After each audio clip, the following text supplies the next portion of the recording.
सत श्री अकाल, स्वागत है गौरव शुक्ला। मैं हां तुहाडे नाल ते इस बुलेटिन दा आगाज वड्डी खबर दे नाल ते सब तो पहला गल होवेगी दिल्ली दी अरविंद केजरीवाल दी सरकार दी। दिल्ली सरकार दे उत्ते विरोधियों के हमले लगातार जारी ने। खेती कानून लागू करन दे उत्ते सवाल चुके जा रहे हैं। कांग्रेस ने दिल्ली सरकार दे उत्ते सवाल चुके ने। आम आदमी पार्टी दा दोगला चेहरा सामने आया है। कांग्रेस इल्जाम लगा रही है।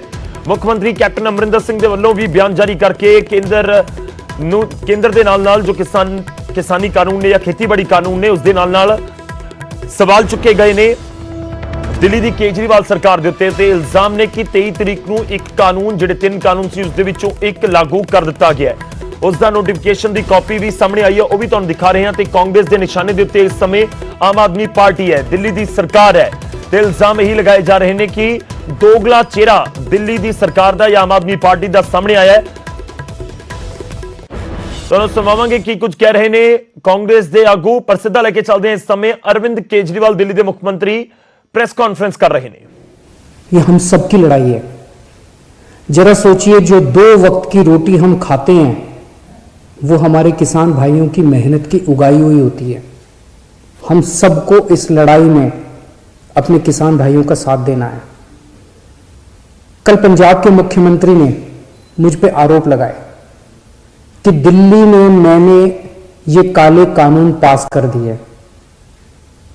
इतने नाजुक मौके पे भी इस तरह की गिरी हुई राजनीति कैप्टन साहब कैसे कर सकते हैं? ये तो तीनों केंद्र के कानून हैं। जिस दिन राष्ट्रपति के इन तीनों कानूनों पे दस्तखत हुए थे उसी दिन ये तीनों कानून पूरे देश में लागू हो गए। अब ये किसी राज्य सरकार के ऊपर नहीं है कि वो इन्हें लागू करेगी या नहीं करेगी। अगर राज्य सरकारों पे होता तो देश भर से किसान केंद्र सरकार से बात करने के लिए दिल्ली क्यों आते? वो अपने अपने राज्य के मुख्यमंत्रियों से मांग करते। ये कानून केंद्र सरकार लाई है और कोई भी राज्य सरकार इन कानूनों को ना तो रोक सकती है और ना पास कर सकती है। अब सवाल यह है कि जब कैप्टन साहब को यह बात पता है तो फिर उन्होंने मुझ पर यह झूठे आरोप क्यों लगाए? इसका एक बहुत बड़ा कारण है। जब से हमने दिल्ली के 9 स्टेडियम को जेल बनाने से रोका है तब से केंद्र की भाजपा सरकार मुझसे बहुत ज्यादा नाराज है। केंद्र सरकार का पूरा प्लान था कि जब किसान दिल्ली आएंगे तो उन्हें इन 9 स्टेडियम में डाल देंगे। हमने स्टेडियम को जेल बनाने की इजाजत नहीं दी तो वो लोग अब मुझसे बहुत नाराज हैं। मुझे पता है कि स्टेडियम को जेल बनाने के लिए मुझ पे कितना दबाव आया था, किस किस का फोन नहीं आया। लेकिन जिंदगी में कुछ ऐसे मौके आते हैं जब आप अपने जमीर की सुनते हो, नतीजे की परवाह नहीं करते।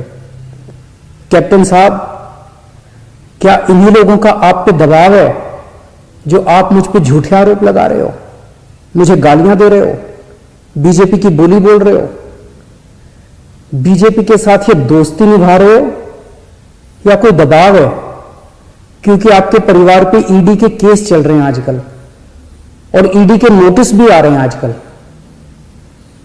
कैप्टन साहब के पास ये बिल रोकने के कई मौके आए। पंजाब के लोग पूछ रहे हैं कि तब कैप्टन साहब ने इन बिलों को क्यों नहीं रोका? आज से 1.5 साल पहले 2019 में केंद्र सरकार ने ये तीनों काले कानून बनाने के लिए एक कमेटी बनाई थी। उस कमेटी में पता है कौन था? उस कमेटी में कैप्टन साहब थे। कैप्टन साहब, पंजाब के लोग आपसे पूछ रहे हैं कि आपने उस कमेटी में इन काले कानूनों को क्यों नहीं रोका? आपने कमेटी में एक बार भी इन काले कानूनों का विरोध क्यों नहीं किया?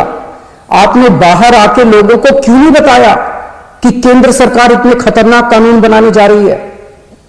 कैप्टन साहब, आपके पास 1 नहीं, 2 नहीं, 3 नहीं, इतने मौके आए जब आप इन बिलों को रोक सकते थे।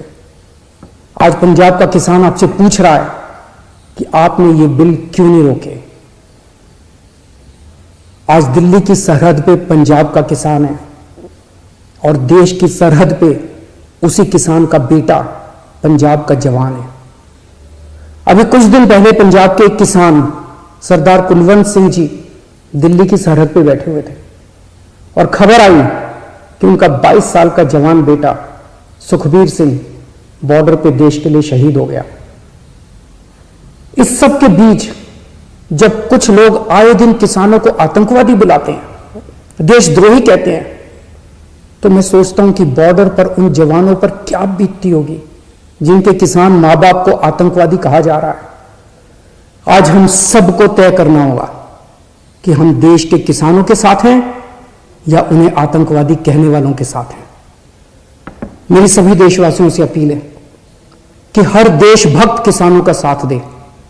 मेरी सभी आम आदमी पार्टी के लोगों से अपील है, कोई राजनीति नहीं करनी, सभी पार्टियों के लोगों के साथ मिलके भारतीय बनके किसानों की सेवा करनी है।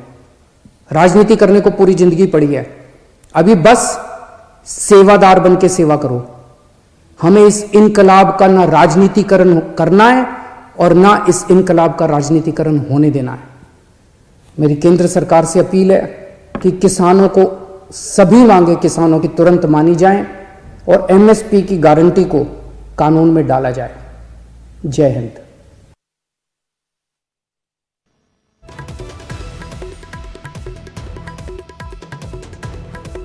अरविंद केजरीवाल दिल्ली ਦੇ ਮੁੱਖ ਮੰਤਰੀ ਉਹਨਾਂ ਦੇ ਵੱਲੋਂ ਪੰਜਾਬ ਦੇ ਮੁੱਖ ਮੰਤਰੀ ਦੇ ਉੱਤੇ ਨਿਸ਼ਾਨਾ ਵੀ ਸਾਧਿਆ ਗਿਆ ਤੇ ਦੂਜੇ ਪਾਸੇ ਉਹ ਆਮ ਆਦਮੀ ਪਾਰਟੀ ਦੇ ਵਰਕਰਾਂ ਨੂੰ ਅਪੀਲ ਵੀ ਕਰਦੇ ਨਜ਼ਰ ਆ ਰਹੇ ਨੇ ਕਿ ਜ਼ਰੂਰ ਤੁਸੀਂ ਮਦਦ ਕਰੋ ਕਿਸਾਨਾਂ ਦੀ ਤੇ ਨਾਲ ਹੀ ਉਹ ਵੀ ਕਹਿੰਦੇ ਨਜ਼ਰ ਆਏ ਕਿ ਕਿਸਾਨਾਂ ਨੂੰ ਜਿਸ ਤਰੀਕੇ ਦੇ ਨਾਲ ਸੰਬੋਧਿਤ ਕੀਤਾ ਜਾ ਰਿਹਾ ਹੈ, ਖਾਲਿਸਤਾਨ ਦਾ ਜ਼ਿਕਰ ਹੋ ਰਿਹਾ, ਉਸ ਨੂੰ ਲੈ ਕੇ ਵੀ ਉਹ ਚਿੰਤਾ ਜਤਾਉਂਦੇ ਨਜ਼ਰ ਆਏ ਨੇ। ਤਾਂ ਇੱਕ ਵਾਰ ਫਿਰ ਤੋਂ ਦਿੱਲੀ ਦੇ ਮੁੱਖ ਮੰਤਰੀ ਤੇ ਪੰਜਾਬ ਦੇ ਮੁੱਖ ਮੰਤਰੀ ਆਮੋ ਸਾਹਮਣੇ ਨਜ਼ਰ ਆਉਂਦੇ ਨੇ। ਸਿੱਧੀ ਹੀ ਗੱਲ ਹੈ ਇਸ ਸਮੇਂ, ਕਿਉਂਕਿ ਇੱਕ ਦਿਨ ਪਹਿਲਾਂ ਮੁੱਖ ਮੰਤਰੀ ਕੈਪਟਨ ਅਮਰਿੰਦਰ ਸਿੰਘ ਦੇ ਵੱਲੋਂ ਇੱਕ ਬਿਆਨ ਜਾਰੀ ਕਰਕੇ ਅਰਵਿੰਦ ਕੇਜਰੀਵਾਲ ਦੇ ਉੱਤੇ ਨਿਸ਼ਾਨਾ ਸਾਧਿਆ ਗਿਆ ਤੇ ਉਹਨਾਂ ਨੇ ਕਿਹਾ ਕਿ ਦੋਗਲਾ ਚਿਹਰਾ ਬੇਨਕਾਬ ਹੋਇਆ ਦਿੱਲੀ ਦੀ ਸਰਕਾਰ ਦਾ, ਜਿਸ ਤਰੀਕੇ ਨਾਲ ਉਹਨਾਂ ਦੇ ਵੱਲੋਂ ਖੇਤੀ ਕਾਨੂੰਨ ਲਾਗੂ ਕੀਤੇ ਗਏ ਨੇ।